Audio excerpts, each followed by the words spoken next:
कहता है कि एसपी की जमीन समस्या सरकार के साथ तो होनी नहीं एक्ट कहता है। तो अभी ये हम विद्यार्थियों कोर्ट का सुझाव मांग रहे हैं आपसे कि प्रतिनिधि कानून पे मांग रहे हैं। हम प्रतिनिधि कानून का सुझाव के लिए बैठे हैं, क्या कर सकते हैं क्या नहीं कर सकते, और जैसे वो विषय आएगा वो सुझाव कोई नहीं आएगा। वो पता है कि एसपी की जमीन की ये क्या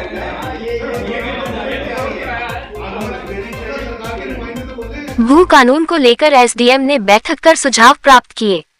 खबर है ऊधम सिंह नगर के बाजपुर से। बता दें कि प्रदेश में लागू होने जा रहे भू अध्यादेश को लेकर एसडीएम राकेश चंद्र तिवारी ने तहसील सभागार में विभिन्न सामाजिक, किसान, व्यापारिक, राजनीतिक लोगों के साथ बैठक करके सुझाव प्राप्त किए। आपको बता दें कि शनिवार को तहसील सभागार में हुई बैठक में एसडीएम राकेश चंद्र तिवारी ने कहा कि आगामी वर्ष 2025 में मुख्यमंत्री पुष्कर सिंह धामी व प्रदेश सरकार राज्य की बेहतरी के लिए नया भू कानून लाने वाले हैं, जिसमें प्रदेश सरकार का निर्देश है कि इस संबंध में लोगों के सुझाव लिए जाएं।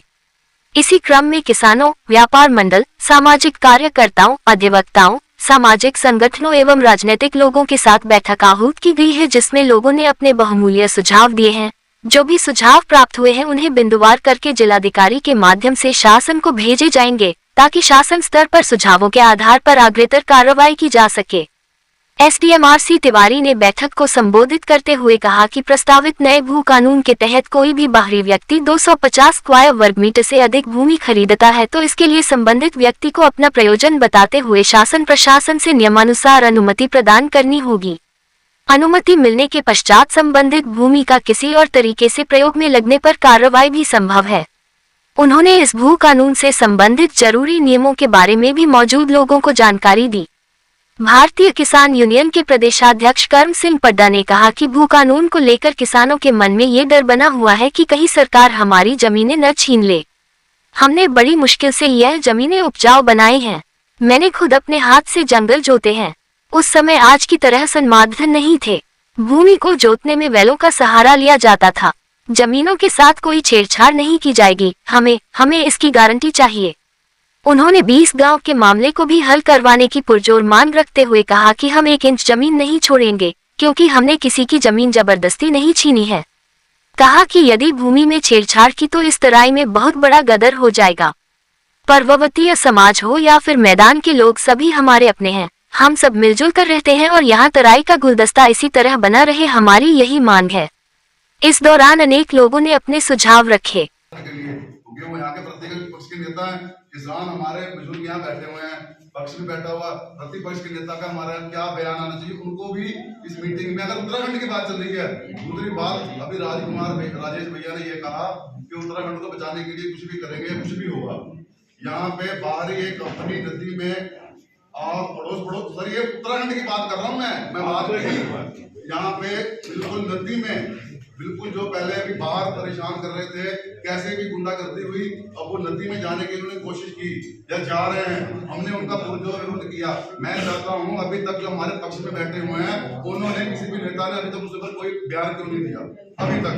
अब भाई जमीन पे सर, ये जमीन की बात जब सर वो वहां से काम होगा जमीनें बचेगी नहीं सर। अब बोलने का मौका नहीं मिलेगा, बड़े नेता बोलेंगे, आम लोग बोलेंगे नहीं सर। हम फिर आगे कैसे बढ़ेंगे, हम कैसे बोलना सीखेंगे? मान लो आपको मौका दिया गया, सुझाव दीजिए। सर, सुझाव यही है कि मैं चाहता हूं उत्तराखंड के बचाने के लिए जैसे हमारे किसान नेताओं ने सुझाव दिए और जो हमारे पक्ष के और विपक्ष के और प्रतिपक्ष के नेता भी हैं, उनके भी बयान लिए जाए कि वो उत्तराखंड के लिए कौन क्या करना चाहता है। मैं ये चाहता हूँ, हम चाहते हैं कि कौन किसानों के साथ है और कौन उत्तराखंड वासियों के साथ है। धन्यवाद। मैं एक बात करूं, वैसे भी कोई भी चीज आगे सारे यार, मेरी जमीन कोई सिंह लगा गया कि देसी खा गया, देसी की जमीन कोई सरदार खा गया, कोई बनिया खा गया। ये मत कहिए कि आप भी तहसील में होते थे, ये काम आपकी कुर्सियों से होते थे, आप लोगों ने नहीं करे, पर आपके यही होते थे। लाभ कौन लेता था? लाभ तो सब ऐसे ही चल रहा है ना शुरू से। चलिए आगे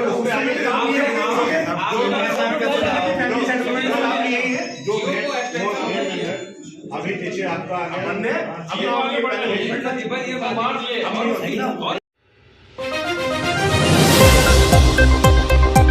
हम सरकार का धन्यवाद करते हैं जो किसानों की राय ले रहे हैं, व्यापारियों की और जितने भी हमारे संस्था हैं सबकी राय ले रहे हैं। सरकार बड़ी अच्छी बात है, मगर जो गलत काम करते हैं उनके लिए तो सख्त भुगतान होना चाहिए। मगर हमें ये डर है कि हमारे साथ ना कहीं भूख नूर हो जाए सख्त।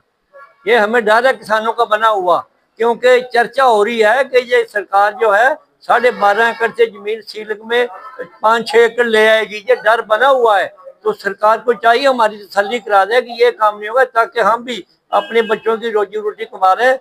ये जमीनें हमने बहुत मुश्किल से बनाई है। मेरी 90 साल के करीब उम्र हो गई है। मैंने खुद जवानी अपने हाथों से जंगल काट के जमीनें आबाद करके ये हमने अपने बाल बच्चे पाले हैं। किसी के साथ कोई धोखा नहीं करा, कोई जबरदस्ती सरकार की जमीन नहीं ली हमने।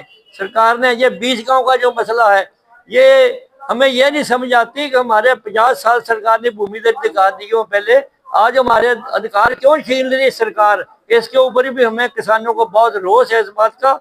सरकार को चाहिए कि जल्दी तो जल्दी हमारा समाधान करे। 1.5 साल से यहाँ बैठे हुए हैं, कोई पूछने वाला नहीं हमारा, कोई बात हमारी सुनने को तैयार नहीं है। ऐसा है कि अब ये तसल्ली करा दी है अभी तो फिलहाल साहब ने कि ये कानून जो है ये वही जो गलत काम करते हैं, प्लाट खरीदते हैं और नाम फैक्ट्रियों के नाम जमीन ले लेते हैं, हमारे फैक्ट्री लगाते नहीं है, वो ऐसे कानून वो तो ठीक है, मगर ये हमारी जमीन के साथ छेड़छानी की अभी कोई बात नहीं चली।